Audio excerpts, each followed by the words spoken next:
Sir ఇక next మనము Tamil Nadu elections కి వెళదాం సార్.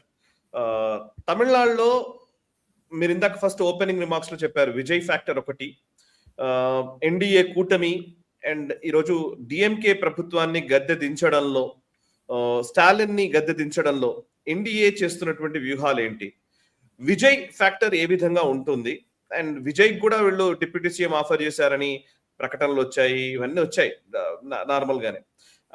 అన్నామలై ఇంపాక్ట్ ఏ విధంగా, ఈ మధ్య అన్నామలై ఎక్కువగా కనబడుతున్నట్టుగా అనిపించట్లేదు. సోషల్ మీడియాలో మనం ఫాలో అవుతున్న దాంట్లో ఆయన ఇస్తున్న స్టేట్మెంట్లు అవి మాత్రమే ఎక్కువ ఉన్నాయి కానీ, బట్ ఇంకొంచెం అగ్రెసివ్ టోన్ లోకి బీజేపీ తన ప్రచారాన్ని తీసుకెళ్తోందా, కేవలం ఎన్డీఏ కూటమి దీన్ని బేస్ చేసుకుని వెళుతోందా? ఈ రోజున్న పరిస్థితి ఏప్రిల్ 9వ తేదీన ఏప్రిల్ 23వ తేదీన ఎలక్షన్స్ జరగాలి కాబట్టి ఇంకా నెల రోజులు ఉంది. కరెక్ట్ గా నెల రోజుల మీద ఇంకో 2 రోజులు ఉంటుంది కావచ్చు. సో నెల రోజుల వ్యవధి లోపల తమిళనాడులో మేజర్ అజెండా ఏంటి, ఎలక్షన్ అజెండా ఏమి ఉండబోతోంది, ఇప్పుడున్న పరిస్థితుల్లో ఎవరికి పై చేయిగా కనబడుతోంది? డెఫినెట్లీ రూలింగ్ పార్టీకి ఒక అడ్వాంటేజ్ ఉంటుంది సాయి గారు, దాంట్లో డౌట్ లేదు. మనం స్టార్టింగ్లో నేను మాట్లాడుతూ మీకు చెప్పాను చూడండి, ఈపీఎస్ పళనిస్వామికి ఒక లీడర్షిప్ కేపబిలిటీ ఉందా అంటే లేదని చెప్పాలి మనం. జయలలిత మోడ్లో ఆయనకున్న కరిస్మా లేదు, ఎంజి రామచంద్రన్ దగ్గర ఉన్న ఆ ఒక లీడర్షిప్ క్వాలిటీస్ ఆయనకి లేదు. ఆయన ఒక లాయల్ పార్టీ వర్కర్గా ఉండే అంతే. ఆయనకి పన్నీర్సెల్వం గారికి ఎప్పుడు పడదు మనకు తెలిసింది అది. కానీ ఇప్పుడు ఎలక్షన్ గెలుస్తారంటే తమిళనాడులో ఇట్స్ హైలీ డౌట్ఫుల్ సాయి గారు. ఎన్డీఏ కూటమి వాళ్ళకి ఇప్పుడు ఈసారి ఇప్పుడున్న 60+ సీట్లు లాస్ట్ పెరిగి 80 వెళ్ళొచ్చు అంటే ఎస్ పాసిబుల్. అప్పుడు అంటే డిఎంకే కౌంట్ తగ్గిపోతుంది. కానీ దీని అన్నిటికంటే చాలా ఇంపార్టెంట్ విజయ్ ఏం చేస్తారు, విజయ్ వాళ్ళ పార్టీ టీవీకే ఏం చేస్తారు. వాళ్ళు 6 నుంచి 7%, నేను పవన్ కళ్యాణ్ ఇష్యూ కూడా మీకు చెప్పాను దీనికన్నా ముందు సాయి గారు మనం స్టార్టింగ్ కామెంట్స్లో, 6 నుంచి 7% ఓట్లు తీసుకెళ్ళిపోతే దెన్ ఒక పెద్ద ఇంపాక్ట్ డిఎంకే మీద ఉంటుంది. డిఎంకే ఓట్లు పోతుంది ఎందుకంటే ఆయన ద్రవిడియన్ పాలిటిక్స్ మాట్లాడతారు. బీజేపీకి ద్రవిడియన్ పాలిటిక్స్ కాదు వాళ్ళది, వాళ్ళ కోర్ ఓట్ బ్యాంక్ ఇంకోటి ఉంది. బీజేపీ అనగానే నేను ఎప్పుడు బీజేపీ అని అంటలేదు, it is DMK plus. DMK వైపు నుంచి ఉన్న వాళ్ళు కూడా చాలా మటుకు ద్రవిడియన్ ఉందా అంటే ఎస్, బట్ జయలలిత టైంలో కూడా మనం చూసాం Dravidian politics was not the core issue. అప్పుడు కూడా జయలలిత వాళ్ళ కరిస్మాతోనే ఆమె ఎలక్షన్ గెలిచింది. కొన్ని అఫ్కోర్స్ వెల్ఫేర్ మెజర్స్ కూడా ఉండేసాయి. ఇప్పుడున్న పరిస్థితుల్లో మనం చూస్తున్న పరిస్థితుల్లో విజయ్ ఎలక్షన్ క్యాంపెయిన్లో 8 కన్నా ఎక్కువ తీసుకెళ్ళిపోతే, 8% కన్నా ఎక్కువ తీసుకెళ్తే ఒక 20 నుంచి 30 కాన్స్టిట్యువెన్సీలో ఆయన ఆ పర్సంటేజ్ మెయింటైన్ చేసుకుంటే డిఎంకేకి పెద్ద ఇష్యూ కాబోతుంది. అది ఏఐడిఎంకేకి అడ్వాంటేజ్గా ఏఐడిఎంకే ఎక్కువ ఓట్లు వస్తుంది కాదు, ఎక్కువ ఓట్లు రావు, కానీ విజయ్ ఉన్న ఓటు తీసుకెళ్ళిపోతున్నాడు డిఎంకే. అది మనం అనలైజ్ చేయాలి. ఇంకా టైం ఉంది సాయి గారు, మీరు చెప్పినట్ల నెలపాటు ఉంది, ఒపీనియన్ పోల్స్ వస్తుంది.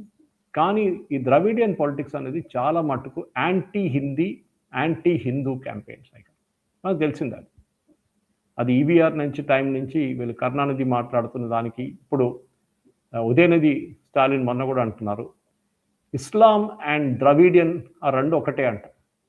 ఇస్లాంకి ఉన్న కాన్సెప్ట్, ద్రవిడియన్కి ఉన్న కాన్సెప్ట్ ఒకటే. ఇస్లాం ఎప్పుడు వచ్చింది, ద్రవిడియన్ మూమెంట్ ఎప్పుడు వచ్చింది, ఇది అడగాల్సింది ఉదయనిధి స్టాలిన్ దగ్గర. ఓట్ల కోసం ఏమైనా చెప్పుకుంటారు కానీ వాళ్ళకి చాలా clear that they want the Muslim vote bank. Anti Hindi agitation ఎప్పటి నుంచో ఉంది. కాంగ్రెస్ వ్యతిరేకంగా 1970లో 60 తర్వాత 70లో కూడా ఈ క్యాంపెయిన్ నడిచింది. రైల్వే స్టేషన్లో ఉన్న హిందీలో రాసిన బోర్డులన్నీ వీళ్ళు బ్లాక్అవుట్ చేసేసారు కంప్లీట్గా. అది ఇప్పుడు కూడా నడుస్తుంది. పబ్లిక్ సెక్టర్ బ్యాంక్ బోర్డుల మీద వచ్చి బ్లాక్ పెయింట్ కొట్టేస్తారు. నాకు అర్థం కాదు ఇంత హిందీ వ్యతిరేకత ఎందుకు, హిందీ ఇంపోజ్ చేస్తున్నారు మా మీద. న్యూ ఎడ్యుకేషన్ పాలసీ 2020లో హిందీ ఇంపోజ్ చేస్తున్నారు.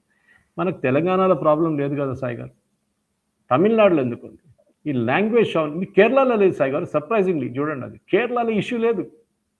కేరళలో ఉండాలి కదా ఇదే ఇష్యూ, లాంగ్వేజ్ ఇంపోజ్ చేస్తున్నారు మా మీద, అది లేదు. ఎందుకంటే కేరళలో ఉన్నారు అందరూ బెంగాలీ వాళ్ళు, అస్సామీ వాళ్ళు, ఒడియా వాళ్ళు ఉన్నారు అక్కడ, వాళ్ళు హిందీ మాట్లాడతారు. కేరళ వాళ్ళు హిందీ నేర్చుకున్నారు, ఇది డిఫరెన్స్. కానీ మీరు ఒక ఎలక్షన్ గెలవడానికి ఒక హిందీ బెల్ట్ నుంచి వచ్చే పార్టీ మీద మీ ఫోకస్ పెడితే బహుశా ఇప్పుడు ఎలక్షన్ గెలవచ్చు. కానీ ఓవరాల్గా మీరు దేశంలో ఉన్న పాలిటిక్స్ నుంచి దూరం వెళ్ళిపోతున్నారు. తమిళనాడులో ఈసారి కూడా స్టాలిన్కి అప్పర్ హ్యాండ్ ఉంది డెఫినెట్గా సాయి గారు, దాంట్లో డౌట్ లేదు. కానీ విజయ్ పర్ఫార్మెన్స్ మీద స్టాలిన్ ఫైనల్ కౌంట్ ఎంతకు వస్తుందో మనం చూడాలి. సార్ పుదుచ్చేరికి సంబంధించినటువంటి ఎలక్షన్స్ లో ఏం జరగబోతుంది చెప్తారా? పుదుచ్చేరి సింపుల్ సింపుల్ అది అది తమిళనాడు పాలిటిక్స్ మీద ఉంటుంది సాయి గారు. కానీ ఈసారి కూడా బీజేపీకి అక్కడ మైనర్ రోల్ ఉంది, మేజర్ రోల్ లేదు అక్కడ వాళ్ళకి. అక్కడ అలయన్స్లో ఉన్నారు వాళ్ళు. ఈసారి గెలుస్తారంటే అక్కడున్న లోకల్ పాలిటిక్స్, ఒక మనం వార్డ్ లెవెల్లో ఉన్న పాలిటిక్స్ సాయి గారు ఇప్పుడు. ఎందుకంటే చిన్న స్టేట్ అంటే యూనియన్ టెరిటరీ అని చెప్పుకోతే విచ్ అన్ అసెంబ్లీ ఢిల్లీ లాగా. సో దానికి ఉన్న ఓట్లు రావాలంటే డెఫినెట్గా అక్కడ డిఎంకే ఈసారి వాళ్ళ కసరత్తులు ముందే మొదలుపెట్టారు. వాళ్ళు గెలుస్తారా లేదా, yes that's a big question. కానీ నేను అనుకున్నా అక్కడ ఎన్డీఏకి ఒక స్లైట్ ఎడ్జ్ ఉంది సాయి గారు. మేబీ ఎందుకంటే సీట్లు కూడా చాలా తక్కువ. సో ఎన్డీఏకి ఎడ్జ్ ఉంది. బహుశా వాళ్ళు they will continue to hold on to Pondicherry. వాళ్ళు ఇంకా రిటైన్ చేసుకుంటారు వాళ్ళ రూల్ అనుకుంటారు నా అంచనా ప్రకారం. చూడాల్సింది ఫైనల్ ఒపీనియన్ పోల్స్, దాని తర్వాత ఎగ్జిట్ పోల్, దాని తర్వాత యాక్చువల్ కౌంటింగ్ వచ్చినప్పుడు ఏమవుతుంది. ఓకే సార్, ఇక మనం చివరిగా లాస్ట్ అంశం ఇది, ఈశాన్య రాష్ట్రాల గురించి ఒకసారి మాట్లాడదాం సార్. మీరు నిన్న మొన్న మనం మాట్లాడుతున్నదే నిజానికి ఈశాన్య రాష్ట్రాల్లో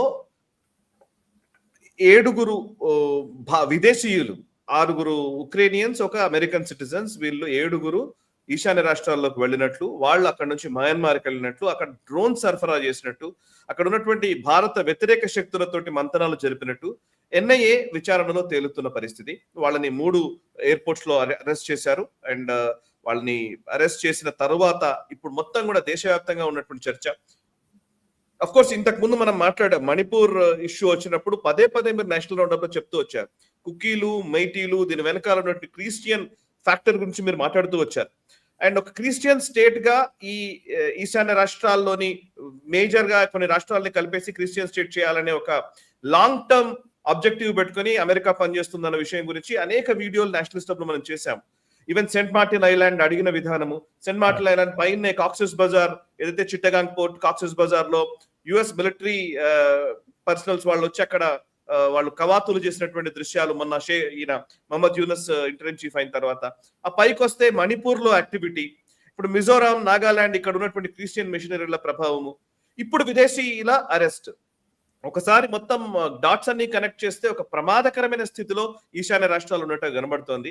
ఈ కుట్ర గురించి ఒకసారి పూర్తి వివరాలు చెప్తారా? ఏం జరుగుతోంది? సాయి గారు, ఈ ఈశాన్య రాష్ట్రంలో ఇప్పుడు కాదు, మీరు చూస్తే మిజో నేషనల్ ఫ్రంట్ కానీ, నాగాలాండ్ ఇష్యూ కానీ, అక్కడ చాలా మటుకు ఇప్పుడు జరుగుతున్న కుకీస్ మీటీస్ అన్నీ ఇది ఆ స్టేట్ నుంచి ఎప్పుడు రాదు సాయి గారు, బయట నుంచి వస్తుంది దీని impact. Even all Assam students union అప్పుడు జరిపిన గొడవ తర్వాత అక్కడ మనం చూసాం, అక్కడున్న అస్సాంలో ఉన్న టెర్రర్ గ్రూప్స్ కూడా చాలా మటుకు బయట నుంచి, పరేష్ బరువా లాంటి వాళ్ళు బయట ఉన్న చైనీస్ లీడర్షిప్తో మాట్లాడి వాళ్ళ ఆయుధాలు తెచ్చుకొని వాళ్ళు అక్కడ పోరాటం చేశారు ఇండియన్ ఆర్మీ వ్యతిరేకంగా. కానీ ఇప్పుడు ఈ జరిగిన ఒక ఆపరేషన్లో నేను ఒక ట్వీట్ చేశాను సార్, మీరు చూసారో లేదో నాకు తెలియదు, కానీ నేనేం లింక్ చేశానంటే ఇది ఒక టిట్ ఫర్ టాట్ గేమ్ ఆడారు ఇండియన్ గవర్నమెంట్ అని. మన వైపు నుంచి వికాస్ సింగ్, ఐ థింక్ ఆయన ఒక ఫార్మర్ ఎక్స్ ఇంటెలిజెన్స్ రా ఏజెంట్ని యుఎస్లో అరెస్ట్ చేశారు. ఆయన పేరు I think is Vikas, not sure the second name. ఆయన మన పన్నుని చంపడానికి ట్రై చేశారని చెప్పి యుఎస్ గవర్నమెంట్ ఆయన్ని యూరోప్లో ఎక్కడో అరెస్ట్ చేసి అక్కడికి తీసుకెళ్లారా? కరెక్ట్. మనం ఏం చేసాం, ఇదే కండిషన్లో ఒకరిని అమెరికన్ అని మనం కల్కట్టా ఎయిర్పోర్ట్లో పట్టుకున్న తర్వాత 3 రోజుల తర్వాత రివీల్ చేసాం ఈయన్ని పట్టుకున్నామని చెప్పేసి. వితిన్ 24 hours సాయి గారు, 24 గంటల లోపలనే సెర్జియో గోర్, మన అమెరికన్ ఎంబసీ అమెరికన్ ఎంబసీలో ఉన్న హెడ్ ఆఫ్ అమెరికన్ ఎంబసీ, అంటే మీరు అంబాసిడర్, ఆయన దోవల్ గారిని వెళ్ళి కలిశారు. ఓకే, ఎందుకు? ఇది మనం అడగాల్సిన ప్రశ్న. అంటే అమెరికన్ నేషనల్ ఒకరిని అరెస్ట్ చేశారు, 6 మంది యుక్రేనియన్స్ని అరెస్ట్ చేశారు. సాయి గారు చూడండి, this will be a quid pro quo deal. మీరు అక్కడ చేస్తే మేము ఇక్కడ చేస్తాము అని చెప్పి ఇండియా చాలా క్లియర్గా మెసేజ్ ఇస్తున్నారు. మీ ఖాళిస్తానీస్ని మీరు సపోర్ట్ చేస్తే మేము ఇక్కడ మా వైపు నడుస్తున్న ఇట్లాంటి యాంటీ నేషనల్ యాక్టివిటీ వాళ్ళని కూడా మేము వేసుకుంటాం. అది ఒక సటిల్ మెసేజ్ వెళ్ళింది సాయి గారు. దీంతో మనకు తెలిసే ఇదంతా కొత్తదేం కాదు సాయి గారు. ఈ ఈశాన్ రాష్ట్రాల్లో జరుగుతున్న కుట్ర గురించి, మయన్మార్ నుంచి మన వైపు వచ్చే ఆయుధాలు కానివ్వండి, ఇప్పుడు ఆ ఏరియాలో వీళ్ళు పట్టుకున్న ఏరియాలో మయన్మార్ గవర్నమెంట్కి అసలు పట్టు లేదు అక్కడ. చిన్ నేషనల్ ఆర్మీ నడిపిస్తున్నారు, ఒక రెబెల్ గ్రూప్ అక్కడ ఉంది. వాళ్ళ కోసం ఆయుధాలు తీసుకెళ్లారన్నారు. This same gentlemen was involved in Libya. Libyan జైల్లో ఉన్నాడు ఈయన. అక్కడి నుంచి తర్వాత గద్దాఫీ వాళ్ళ జరిగిన తర్వాత, రెవల్యూషన్ జరిగిన తర్వాత ఈయన అప్పుడు బయటకు తీసుకొచ్చారు. దాని తర్వాత యుక్రెయిన్కి వెళ్ళారు, అక్కడ ట్రైనింగ్ ఇచ్చారంట. So he is like a mercenary, అంటే పెయిడ్. వాళ్ళ డబ్బులు ఇస్తే మీకోసం పనిచేస్తాడు వాడు. యుద్ధం కావాలంటే ఏం కావాలంటే చేసిస్తాడు మీకు, ఆయుధాలు, యుద్ధాలు, ట్రైనింగ్ అన్నీ చేస్తాడు. ఆయన వెబ్సైట్ చూడండి, ఆయన సోషల్ మీడియా చూడండి, అన్నిట్లో ఇదే చెప్తాను, దట్ ఐ ప్రొఫెషనల్గా ఒక ఆర్మ్డ్ రెవల్యూషన్ చేయాలంటే నన్ను కాంటాక్ట్ చేయండి, ఫుల్ ఫ్లెడ్జ్గా నేను చేసిస్తాను మీకు. కానీ ఇండియా ఒక చాలా సటిల్ సిగ్నల్ పంపించారు సాయి గారు. ఇది మనం కూడా అర్థం చేసుకోవాలి. ఏంటి, మా వాళ్ళని మీరు అరెస్ట్ చేస్తే మీ వాళ్ళు కూడా ఇక్కడ పట్టుకుంటాం మేము. సర్జియో గోర్, అజిత్ దోవల్ని కలవడం ఏంటి, 24 గంటల్లో కలవడం ఏంటి, with in the capture of this గా. ఇప్పుడు చూడండి, రేపు ఇది రష్యా యుఎస్ నడివిట్లు కూడా నడుస్తుండే సాయి గారు. ఒక రష్యన్ స్పైలో యుఎస్ అరెస్ట్ చేస్తే రష్యా యుఎస్ స్పైని రష్యాలో అరెస్ట్ చేస్తారు. తర్వాత వీళ్ళిద్దరు ఎక్స్చేంజ్ చేసుకుంటారు. జస్ట్ వాచ్, ఒక 3-4 నెలల లోపల, ఇప్పుడు మ్యాక్సిమం 6 నెలల లోపల ఒక ఎక్స్చేంజ్ జరగబోతుంది. We will see Vikas Singh ఆయన ఎవరో ఆ రా ఆఫీసర్ ఉన్నారు చూడండి, ఎక్స్ రా, ఆయన్ని యుఎస్ వాళ్ళు విడుదల చేస్తారు, మన వైపు నుంచి వీడిని పంపించేస్తారు. కానీ అమెరికాకి చాలా క్లియర్ ఒక సిగ్నల్ వెళ్ళింది, మీరు నాగాలాండ్ కానీ మిగతా ఏరియాస్లో మీరు చేస్తున్న పనులని మా నిఘా ఉంది, నెక్స్ట్ టైం ఎవడైనా ఎక్కడి నుంచి వెళ్తే మేము అనేసుకుంటాం. అది చాలా క్లియర్గా సర్జియో గోర్ కూడా తెలిసిపోయింది ఇప్పుడు. దానికోసం ఆయన ఫారిన్ మినిస్టర్ని కలవకుండా, జయశంకర్ గారిని కలవకుండా, డిఫెన్స్ మినిస్టర్ని కలవకుండా ఆయన డైరెక్ట్ అజిత్ దోవల్ దగ్గర వెళ్ళారు. దీంట్లో పెద్ద ఒక మెసేజ్ ఉంది సాయి గారు, that India will take its north east very very seriously. Manipur వైపు చూడండి ఎంత ఇప్పుడు ఎఫెక్టివ్గా, అక్కడ కొత్త గవర్నమెంట్ వచ్చింది, మీరు ఏమైనా పెద్ద న్యూస్ ఏమైనా విన్నారు, అక్కడ పెద్ద గొడవ ట్రై చేశారు వీళ్ళందరూ, అక్కడ ఉన్న గ్రూప్స్, కుకీ గ్రూప్స్, వీళ్ళందరూ ట్రై చేశారు. కానీ గవర్నమెంట్ చాలా స్ట్రిక్ట్గా డీల్ చేస్తున్నారు. ఈ పర్టికులర్ అరెస్ట్తోని ఇంకా వీళ్ళకు ఒక భయం ఉంటుంది, that across the north east Indian government intelligence agencies on ground పనిచేస్తున్నారు. సార్ ఇక అయితే ఇప్పుడు మనం దాన్ని అంత సీరియస్ గా తీసుకోవాల్సిన అవసరం లేదంటారా? పర్వాలేదు, లేదు తీసుకోవాల్సి సాయి గారు. ఇంటెలిజెన్స్ అనేది, అరెస్ట్ అనేది చాలా మటుకు ఒకసారి మనం బయట కూడా చెప్పాం. వి అరెస్ట్ సంబడి, ఆయన్ని మనం సీక్రెట్గా ఉంచుకుంటాం, ఎస్పెషలీ ఫారినర్స్ని అరెస్ట్ చేసినప్పుడు. రిమాండ్ చేయాల్సిన అవసరం లేదు కదా, వాడు మా కస్టడీలో లేదంటమ్మా. కానీ అక్కడ జరుగుతున్న, మీరు ఇప్పుడు చూడండి వందే మాతరం ఇష్యూ చూడండి సాయి గారు. వందే మాత్రం మేము పాడమంటున్నారు నాగాలాండ్లో ఉన్న స్టూడెంట్స్. ఇప్పుడు అది మిజోరాంకి వచ్చింది, మణిపూర్ కూడా వస్తుంది రేపు. ఎందుకంటే భారతదేశంలో వాళ్ళకు వ్యతిరేకత చూపించడానికి ఒక అవసరం వచ్చింది. ఓకే, ఇదే నాగా స్టూడెంట్స్ ఢిల్లీ యూనివర్సిటీలో చదువుకున్నప్పుడు వందే మాత్రం పాడరా? పాడతారు. ఇక్కడ ఎఫ్లూలో చదువుకున్న పిల్లలు పాడరా? పాడతారు పాట. హెచ్సియులో yes they will do it. మిగతా పెద్ద పెద్ద యూనివర్సిటీస్ కానీ వాళ్ళ రాష్ట్రంలో వాడు పాడరు అంటున్నారు వందే మాత్రం. ముస్లిమ్స్ మనం అర్థం చేసుకోవచ్చు, వాళ్ళు అంటున్నారు దేవి గురించి మాట్లాడుతున్నారు, సో మేము దేవీలు మేము అసలు అంగీకరించము, మా భాషలో మా దాంట్లో అసలు ప్రాఫిట్ ఒక్కరే ఉన్నారు అదే అని చెప్పి. క్రిస్టియన్స్ ప్రాబ్లం ఏముంది సాయి గారు?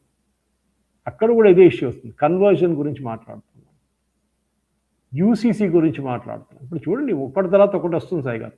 సో నార్త్ ఈస్ట్లో ఈ జరిగిన అరెస్ట్, ఎస్ ఒక మెసేజ్ పంపించారు సాయి గారు, చాలా క్లియర్గా ఒక మెసేజ్ పంపించారు. యుక్రెయిన్ వాళ్ళని ఎందుకు అరెస్ట్ చేశారు సాయి గారు? మన 2-3 అబ్బాయిలు పంజాబ్ నుంచి, హర్యానా నుంచి యుక్రెయిన్ వైపు, రష్యా వైపు వెళ్ళి రష్యా ఆర్మీలో జాయిన్ అయ్యి, అఫ్కోర్స్ వాళ్ళని చీట్ చేశారు, కానీ వాళ్ళ దగ్గర ఉద్యోగం అని చెప్పి తీసుకెళ్ళి రష్యన్ ఆర్మీలో ఇన్లిస్ట్ చేసి వాళ్ళు రష్యన్ ఆర్మీతో యుక్రెయిన్లో పోరాడుతున్నప్పుడు యుక్రెయిన్ వాళ్ళని అరెస్ట్ చేశారు. అంటే 3 ఉన్నారు వాళ్ళ కస్టడీలో. ఇప్పుడు దాకా వాళ్ళు రిలీజ్ చేయలేదు, వాళ్ళని అక్కడ కోర్టులో ప్రొడ్యూస్ చేసామని వాళ్ళ అసలు లేదు. మన దగ్గర అట్లీస్ట్ కోర్టులో ప్రొడ్యూస్ చేస్తాం. ఇప్పుడు ఇండియా ఏం చేశారు సాయి గారు? 6 వేసుకున్నారు. మళ్ళీ ట్రేడ్ ఆఫ్ నడుస్తుంది. You release them, we will release this. కానీ వీళ్ళకి ఒక భయం ఏంటంటే రేపు, ఎందుకంటే ఇదంతా జరిగింది మయన్మార్లో సాయి గారు, it didn't happen in India. వీళ్ళు చేస్తున్నదంతా మయన్మార్లో చేశారు. ట్రైనింగ్ ఇచ్చింది చిన్న ఆర్మీ వాళ్ళకి ట్రైనింగ్ ఇచ్చారు, మయన్మార్లో ఉన్న ఒక రెబెల్ గ్రూప్కి. కానీ ఇండియన్ గవర్నమెంట్ ఏమంటున్నారంటే వీళ్ళు రేపు ఇదే అటాక్ మా మీద కూడా జరగవచ్చు, ఇదే ట్రైనింగ్ ఇండియన్ గ్రూప్స్ కూడా వెళ్ళొచ్చు. డెఫినెట్లీ కుకీస్కి వీళ్ళు ట్రైనింగ్ ఇస్తున్నారు. ఇట్లాంటి కాకుండా ఇంకెవరైనా ట్రైనింగ్ ఇస్తున్నారు. దానికోసం వాళ్ళ దగ్గర ఆయుధాలు వస్తున్నాయి. వాళ్ళ కొత్త కొత్త స్ట్రాటజీస్ అడాప్ట్ చేస్తున్నారు.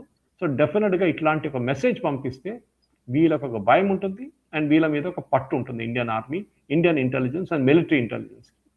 ఓకే, సరిగా మళ్ళీ ఒకసారి మనము క్రైసిస్ లోకి వద్దాము. ఎల్పిజి క్రైసిస్ గురించి ఇద్దరు కమెంట్స్ చేశారు. Hi sir, I'm from Vijayawada. Supply of commercial gas cylinder completely stopped. When can we expect normalization? And మరొక వ్యక్తి కూడా చేశారు. Hi sir, I run hotel at Vijayawada bus stop. My commercial cylinders supplier not supplying cylinders. So commercial cylinders విషయంలో కొరత అయితే కనబడుతోంది, అది effect కూడా కనబడుతుంది అనేది ప్రేక్షకులు అంటున్నారు. ఎన్ని రోజులు కంటిన్యూ అవ్వచ్చు సార్? ఇది ఏంటి పరిస్థితి ఏంటి సో చెప్తారు? ఇది ఎవరు చెప్పలేరు సాయి గారు, ఎందుకంటే ఇది మన దగ్గర జరిగే క్రైసిస్ కాదు. ఇది గవర్నమెంట్ ఆఫ్ ఇండియా ఏం చేశారంటే ప్రయారిటైజేషన్ చేశారు.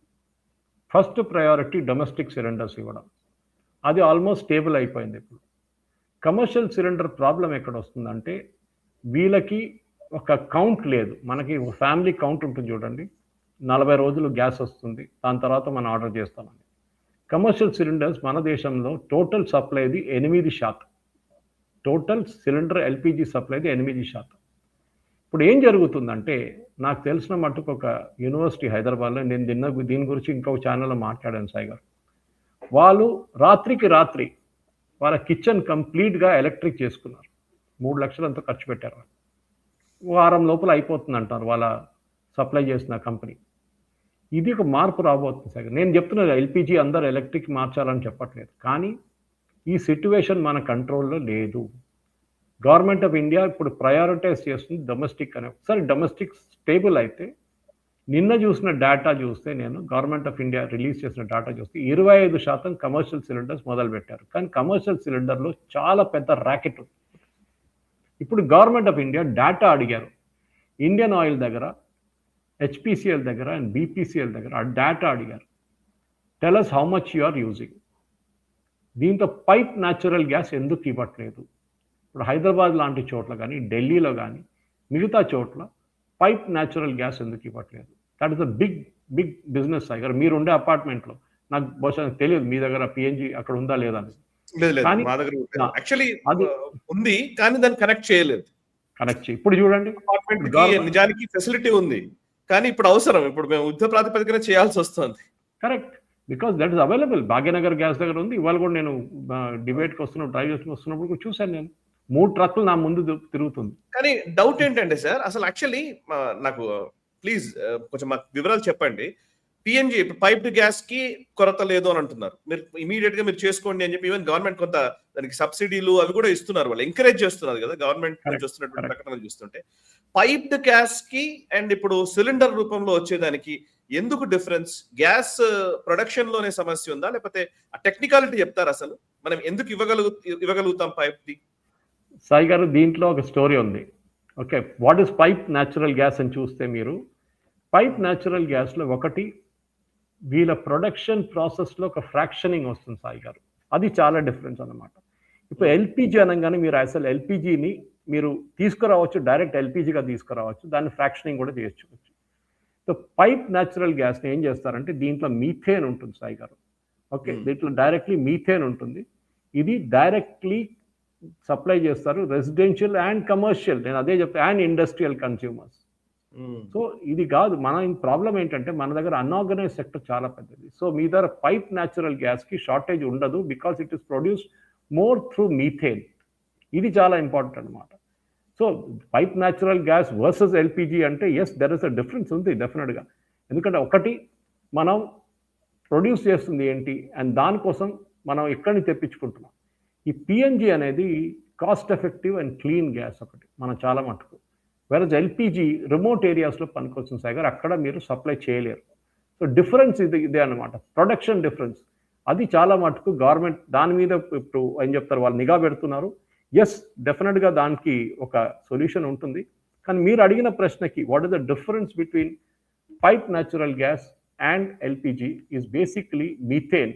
దీనికి ఏం చేస్తారంటే మీథేన్ని అండర్ గ్రౌండ్, ఫర్ ఎగ్జాంపుల్ మీ దగ్గర కోల్ మైన్స్ ఉంటుంది సాగర్, మన దగ్గర కోల్ మైన్స్లో మీథేన్ ఉంటుంది.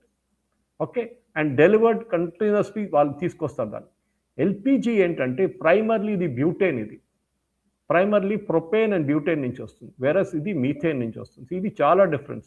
ఇది న్యాచురల్ గ్యాస్ ప్రాసెసింగ్లోనే ఎల్పిజిని ఒక రిఫైనింగ్ ప్రాసెస్లో ఎల్పిజి చేస్తారు, దాన్ని లిక్విఫైడ్ చేసి దాన్ని హై ప్రెషర్ సిలిండర్స్లో ఉంచుకుంటారు. దానికోసం LPG liquefied petroleum gas. So దానికోసం చూడండి, ఎల్పిజి లీక్ అవుతున్నప్పుడు ఎప్పుడు గ్రౌండ్ లెవెల్లో లీక్ అవుతుంది, పిఎన్జి లీక్ అవుతున్నప్పుడు అది ఎయిర్లో వెళ్ళిపోతుంది. సో పైప్ న్యాచురల్ గ్యాస్, ఎందుకంటే ఈ డిఫరెన్స్ ప్రొడక్షన్లో ఉంది సాయి గారు. పిఎన్జి ఇన్ఫ్రాస్ట్రక్చర్ ఒకటి ఉంది, అది దానికి ఏం చేస్తారు అని ట్రావెల్ చేయడంలో ఆ డిస్టెన్స్ అనేది దీనికి చాలా మటుకు ప్రాబ్లం ఉంది. అది ఇప్పుడు గవర్నమెంట్ ఆఫ్ ఇండియా కూడా మీరు చెప్పినట్లు చాలా మటుకు ఇన్సెంటివ్స్ ఇస్తున్నారు, పెద్ద పెద్ద అపార్ట్మెంట్స్లో సప్లై చేయమంటున్నారు. Energy content is very important దీంట్లో, కానీ ప్రొడక్షన్లో ఎల్పిజికి పెద్ద క్వాంటిటీ ఉన్నప్పుడు పిఎన్జి ప్రొడ్యూస్ చేయడానికి గవర్నమెంట్కి ఈజీగా ఉంటుంది. దానికోసం వాళ్ళు పిఎన్జిని ఎంకరేజ్ చేస్తున్నారు సాయి గారు. మనం కూడా PNG is more cost effective and cleaner fuel and efficient fuel Sai గారు. Okay okay right sir. ఇక క్లారిఫికేషన్ ఇచ్చినట్టు క్లారిఫికేషన్ మన ప్రేక్షకులు అర్థం చేసుకోండి. పిఎన్జి అనేది మీథేన్ నుంచి వస్తుంది, LPG is a mix of propane and butane. ఇది కాంపోజిషన్ ప్రాసెస్లో ఫిల్టర్ చేస్తున్నప్పుడు అక్కడి నుంచి వస్తుంది అన్నమాట, ఇది మనం ఆయిల్ తీసుకొచ్చినప్పుడు. So PNG is available in plenty with us, మనకు ప్రాబ్లం లేదు. అండ్ ప్రాబ్లం మెయిన్లీ ఎక్కడ వస్తుందంటే is coming with LPG. LPG అంటే మళ్ళీ సిలిండర్ కి పెట్టడం, మళ్ళీ లాజిస్టిక్స్, అది దాంట్లో చాలా మటుకు బ్లాక్ నడుస్తుంది సాయి గారు, చాలా మటుకు బ్లాక్ నడుస్తుంది. అవును, చాలా మటుకు. Correct sir.